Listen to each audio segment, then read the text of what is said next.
Welcome back everybody to another episode where I make your coffee cocktails. So today we've got 3 very exciting coffee cocktails with some very unique ingredients which I'm excited to try. I'm going to get started with our first drink, which was sent in by Simon Sotek, and this was a drink designed for a Mexican restaurant he worked in called I'm So Corny.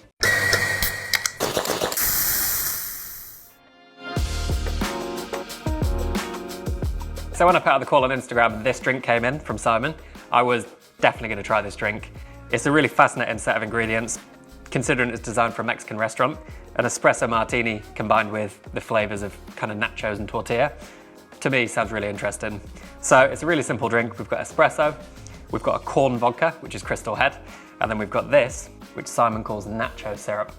And this is made really simple recipe, 15 grams of tortilla chips, which I was surprised gave so much corny flavor, but actually when you drink this, it's actually like tasting liquid sweet corn. It's very delicious. Obviously it's very sweet because it's a syrup, but the depth of flavor from the tortillas is actually really quite surprising. And that's just combined with 100 grams of caster sugar, 100 grams of water, warmed up so it all dissolves together, and then blended for up to 5 minutes so it's really smooth. Pass that through a sieve and it does take forever, to be honest, because the corn really kind of clogs up the filter. But you're left with this amazing corn syrup. And I think we're going to explore this more in the future because I'm very inspired by this. I can think of lots of drinks this would work really nicely in. It's got a really nice kind of savory, salty, corny kick, so I really like it. And I'm going to mix up the drink now. So really simple to put together. We're going to go in with our double espresso first of all. This is a pretty classic espresso. I think a Mexican coffee would be even better in here, but this is going to be the base of our drink. We're going to go in with 40 mils of our corn vodka, Crystal Head. And I've tasted this a few times before. It has a subtle corn flavor, but it's pretty hard to tell. But tying in with the theme, corn vodka, you could use a different base of vodka, that'd be totally fine. But we're staying on trend, so I'm gonna go in with the corn vodka. And then the nacho syrup, as Simon calls it, 20 to 30 mil. I think 20 is gonna be plenty. Actually, let's go 25. Cut it in the middle.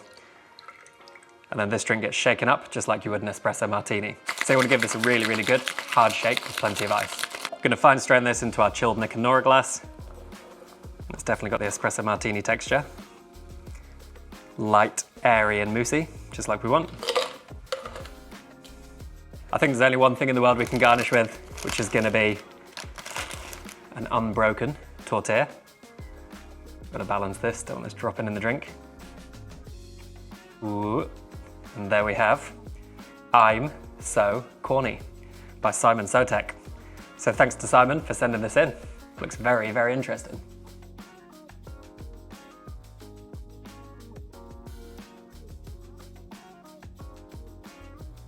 All right then, let's tuck in.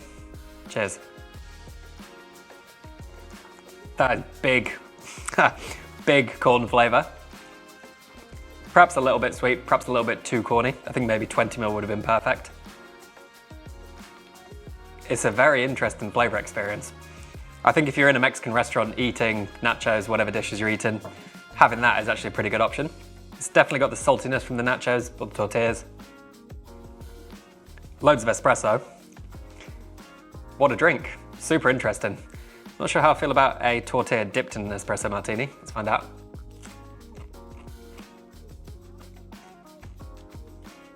Perhaps a bit strange, but as a drink, great concept, really interesting flavor profile, and I'd be happy to drink the whole thing. So thanks to Simon for sending that in, and now let's move on to our second drink. So the second drink we're going to taste today is called Lazo, and this was created by Ariel Todeshini da Mota, who is an amazing Brazilian bartender and barista. I've actually competed alongside Ariel before when I competed in Brazil, and this drink was his drink for the Bacardi Legacy Finals in Brazil. So Lazo contains 5 ingredients, essentially. We've got Bacardi 8, grapefruit juice, honey syrup, espresso or ristretto, and saline solution, and we're going to be building it and shaking this up. So first of all, going with a really classic template of 4 to 2 to 1, which is going to be 60 mils of Bacardi 8 rum,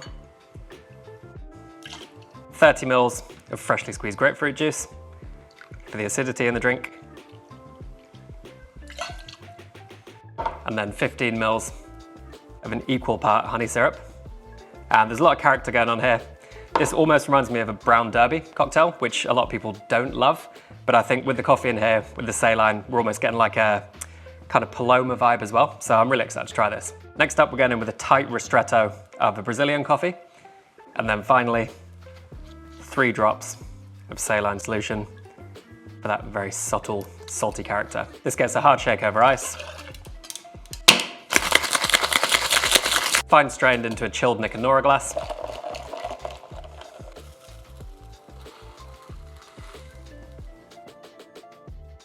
And then garnished with a big zest of grapefruit juice, which I took off the grapefruit before juicing.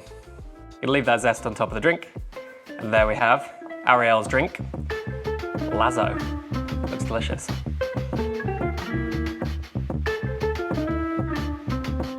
So, Lazo, great looking drink. Let's give it a try. That's super interesting. First of all, I taste daiquiri kind of flavors going on, which makes sense from the rum, the citrus and the sweetness. But the grapefruit and the honey bring a real depth of flavor. And then I think the espresso just really rounds it out nicely with a kind of chocolatey note. Really brings the rum forward as well. I think the ristretto in here is really kind of smart because grapefruit juice doesn't quite have the level of acidity as lime juice, but by having quite a bright acidic espresso, that works really nicely. It's really well balanced. I think I could get away with even more salt in here, but I do love salt. And it's like a sweet, sour, chocolatey coffee daiquiri. Big fan of that drink. Big fan. So cheers to Ariel for sending this drink in. You're a legend. That is a delicious drink called Lazo, and I can see why that's done so well. Now, let's move on to our final drink for the day. So the last drink I've got to share with you today is called the Flat White Vesper. This is created by Tom Byrne from the Hoxton Hotel in Holborn in London. Great hotel. I think this is going to be a great drink. And this has a few more steps involved. So this is essentially a clarified drink using milk as our kind of means to clarifying the drink. Building it in essentially 2 parts. So first of all, you want to go in with 200 grams of discarded grape skin vodka. This is an amazing product, an amazing company. We've got more videos with discarded in the future, so stay tuned. And this is essentially a vodka made with leftover grape skins from Chardonnay wine production. So it's got a really nice kind of tannic bite. It's a really nice neutral base to the drink with plenty of body, and really like this product. 200 grams going in first, along with 75 grams of Hendrick's gin. So you'll have seen Hendrick's gin with cucumber quite frequently, but actually it's an amazing gin on its own. It makes an unbelievable martini, and we're gonna go in with 75 grams of this. We're also gonna go in with 75 grams of discarded Cascara vermouth, another really great product using leftover ingredients. This time discarded Cascara, which is the leftover fruit from the coffee production, and also infused into a vermouth. This is gonna bring a little bit of sweetness, a little bit of depth, and we're finishing off with 100 grams of caster sugar, and then 40 grams of super sour, which is essentially a blend of acids, brings loads of acidity to the drink. It's gonna be really helpful in curdling our milk, and also balancing out the sweeter ingredients that we've got in there. Give this a good mix together, set it aside, and then in a second container, and I'm going with a pan, you're gonna combine 200 grams of leftover milk, which ideally is from your service that day or your coffee that morning. This can be steamed, it's not a problem. Just whack it in the fridge and then use it whenever you're making the drink. 2.5 grams of spent espresso puck or filter coffee grounds. A quarter of a vanilla pod, which I just cut in half, scraped out the seeds and added all of that into the pan. And then the original recipe calls for a pinch of salt. I'm essentially doing a half batch, so half a pinch of salt. I'm not sure how much that is, but just a small pinch, and we'll taste exactly whether that's an appropriate amount. And ideally you'd get a measure for this so you know if you make this again, you know exactly how much salt you want to add. You want to heat this up to 60 degrees so you can infuse that nice coffee, vanilla and salt into the milk. And then what you're going to do is take that and pass it into our first bowl with our vodka, gin, vermouth, sugar and super sour. When you do this, you'll see it immediately curdle and it looks proper chunky, which is exactly what you want. And all you can do then is leave this in the fridge to settle for around about an hour and then pass it through a paper filter. First of all, until it's running clear, and then just transfer in your curdle mix into a second vessel. Pour in the original mix, which hasn't quite properly clarified, back through the top. Just gonna take a little coin of lemon zest to express over the drink to bring a little bit of that nice zesty acidity, and you'll be ultimately left with this amazing flat white Vesper.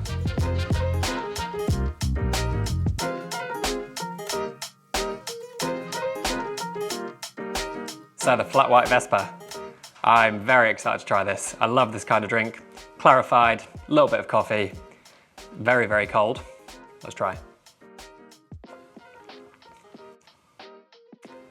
That is really, really nice. It's definitely on the sweet side. You get the kind of lactic creaminess from the milk. Not a huge amount of coffee. I think you get more of the cascara than you do coffee itself. You've only got 2.5 grams going into your pre-batch, which makes a fair few serves. So if you wanted more coffee, you could go in with more coffee in the ingredients. I think making this into a Vesper is really smart. So if you're not familiar with a Vesper martini, it's essentially a split-based martini with vodka and gin with vermouth. This is a riff on that, obviously. You get the kind of bite from the vodka, but also a little bit of the botanical from the gin. And that is a really, really fantastic drink. I think if I were making this, I'd just reduce the sugar a little bit to allow the other ingredients to come through. Maybe get a little bit more coffee to really push the flat white notes, but as a drink in itself, super delicious. Takes a lot of steps, which is why this is served in a bar. If you're in a cocktail bar, that's why you pay for these drinks, because so much work goes into them. So having seen the process, this is incredible. I really, really like this. I'd love to drink this in the Hoxton Hotel in the lobby. Love to drink it here, and I think you'd love to taste it too. So there we've had 3 completely different coffee cocktails, like wildly different. Thanks to you guys for sending them in. Thanks to all the ones that weren't featured. And what I'll do is in the future, if you guys like these videos, we can do more of them. I've really enjoyed tasting all these drinks. They've actually been really interesting, quite inspiring, and you'll see elements of these maybe in the future. And if you want to send your own coffee cocktail recipes in, follow me on Instagram @DanFellows1. Send me a message, and in future episodes, potentially we can make your drinks, which would be awesome. So thanks for watching. Subscribe if you haven't already, really helps the channel. Also helps you see more coffee cocktail content, just like this. And I'll look forward to seeing you in the next video. I'm definitely gonna drink a bit more of this, and cheers.